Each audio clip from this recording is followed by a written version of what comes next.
Ronaldo returns here, Ronaldo is there! It didn't take... PIF Saudi Ladies International, a $5 million... FIFA has confirmed that Saudi Arabia will host the 2034 World Cup.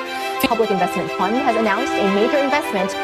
Saudi has now inked a multi-year strategy partnership with top-tier tennis tour ATP. Saudi Arabia have been deeply invested in a very large multi-billion-dollar sports investment project. What if I told you that one country is quietly reshaping global sports, not by winning trophies, but by buying influence? Whether it's staging thrilling F1 night races in Jeddah, Fernando Alonso takes the lead in the Saudi Arabian Grand Prix. Taking control of a celebrated English football club, or founding a completely new global golf group. Welcome to the LIV Golf League. 2025 promises to be the most exciting year yet. Saudi Arabia is not just investing in sports, it's investing in power. But why? Is this economic diversification, soft power diplomacy, or what critics call sportswashing? Hello everyone, my name is Mehul Mayank and welcome to Modern Mandate, a channel where we go beyond headlines to understand why things happen, who benefits, and what it really means for people like you and me. In this video, we'll try to break down how Saudi Arabia is buying influence through sports and why critics call this strategy sports washing. So let's begin.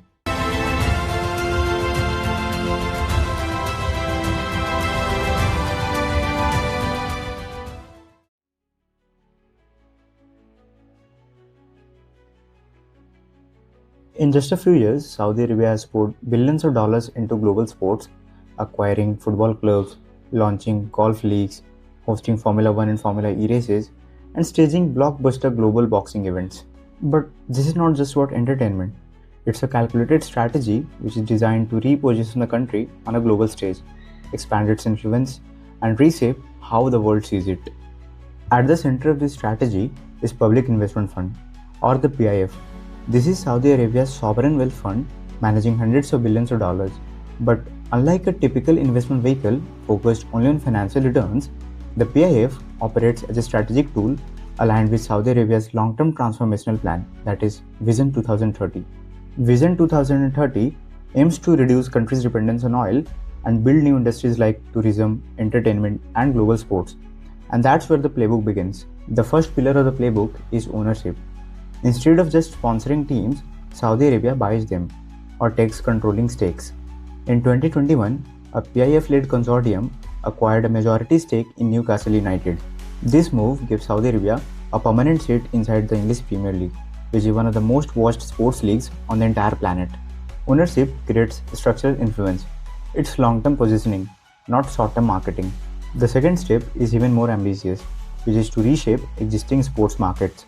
A prime example is LIV Golf. Backed by Saudi funding, LIV entered the golf world, offering massive contracts to top golf players and directly challenging traditional golf establishments. This was not just about tournaments, it was forcing structural change to a global sport. You see, when you have enough capital, you don't join the system, you challenge them. The third pillar of the strategy is hosting mega events. You see, Saudi Arabia has aggressively positioned itself as a global sports destination. One of the biggest examples of this is Saudi Arabian Grand Prix, which is the part of the Formula 1 calendar. The night race in Jeddah attracts hundreds of millions of viewers across the world. By hosting Formula 1, Saudi Arabia inserts itself directly into one of the most prestigious and commercially powerful sporting ecosystem in the world. So the playbook becomes very clear. Control the capital, acquire the platform, disrupt the market, and then host the spectacle. So here's the real question. Is Saudi Arabia just spending money on sports, or is there a deeper system behind it? Because when you zoom out, you will find that this is not just a random investment. This is a layer strategy, almost like building an influence machine. The first layer is to control the narrative. For years, global headlines about Saudi Arabia were dominated by oil, geopolitics, and human rights debates. But sports changes the conversation. When a country becomes central to global competitions, transfer news, rival leagues, and championship events, then the media focus starts to shift. Instead of political headlines, you start seeing record player contracts, major tournament coverage, celebrity athletes visiting Riyadh, and global broadcasts reaching millions. The second layer is to buy access to elite networks. You see, influence is not just about fans watching the games, it's about who you get access to behind the scenes. Owning clubs and leagues open doors to European football executives, American billionaires, global sponsors and broadcast giants, and political decision makers. Sport is a closed ecosystem, and once you are inside, you are part of an elite global conversation. Through its sovereign wealth fund, the PIF, Saudi Arabia is not just investing in entertainment, it's investing in access. The third layer is economic diversification engine, and this is where it gets even more strategic. You see, Saudi Arabia knows that oil won't dominate forever, and that's why under the Vision 2030, the country is aggressively diversifying its economy, and sports plays a central role. Here's how. Major events attract tourists, tourists fill hotels, hotels create jobs, airlines expand routes, and infrastructure gets built. So sports here acts as an economic multiplier. It's not just a game, it's a development strategy. The fourth and last layer is domestic legitimacy and strategic disruption. Saudi Arabia has a young population, and large-scale entertainment reform help modernize country's image domestically. International stars performing and competing inside the country signal transformation. So instead of quietly joining the existing systems, Saudi-backed projects sometimes create alternatives. New leagues, massive contracts, market shocks. When billions of dollars enter into a traditional industry, they don't just participate, they force renegotiation. In simpler terms, Saudi Arabia didn't just buy influence, they changed the competitive landscape. So when you combine narrative control, elite access, economic transformation, and strategic disruption, then this is not just a random spending, it's a calculated power projection through sport. And that's why the global reaction has been so intense. When countries want power, it builds armies or trade networks. But in the 21st century, influence doesn't just come from military strength, it comes from perception. Political scientist Joseph Nye calls this soft power, which is the ability to shape preferences through attraction rather than coercion.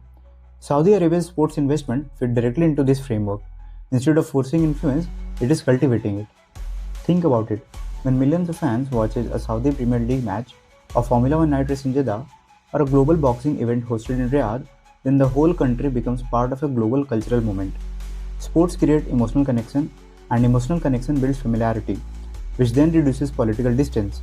But it's not just about image, it's about geopolitics as well. Owning clubs, sponsoring leagues, and hosting international tournaments creates networks with athletes, sponsors, executives, and even governments. So sports diplomacy opens doors that traditional diplomacy sometimes cannot. Access to boardrooms in New York, London, and Paris doesn't just come from oil anymore. It increasingly comes through sports. There's also an economic dimension. Saudi Arabia's Vision 2030 aims to reduce dependence on oil and diversify into tourism, entertainment, and global services. Sports are a gateway industry. They drive infrastructural projects, airline traffics, hospitality growth, media rights deals, and foreign investment. Every major event becomes both a marketing campaign and a stimulus program. So when we see Saudi Arabia spending billions in sports, it's not just random, it's strategic. Over the last few years, Saudi Arabia's sports expansion hasn't just generated headlines, it has also generated controversies. Many human rights organizations, including Amnesty International, have accused the country of using global sport as a reputational shield. The term often used is sportswashing, which is the idea that governments invest heavily in sport in order to improve their international image while diverting attention from domestic human rights concerns. Critics argue that when global leagues accept large investments, whether it's the Premier League approving the takeover of Newcastle United or the launch of LIV Golf, it normalizes political actors in spaces traditionally seen as neutral and global. But the criticism doesn't stop there. There are also financial and structural risks.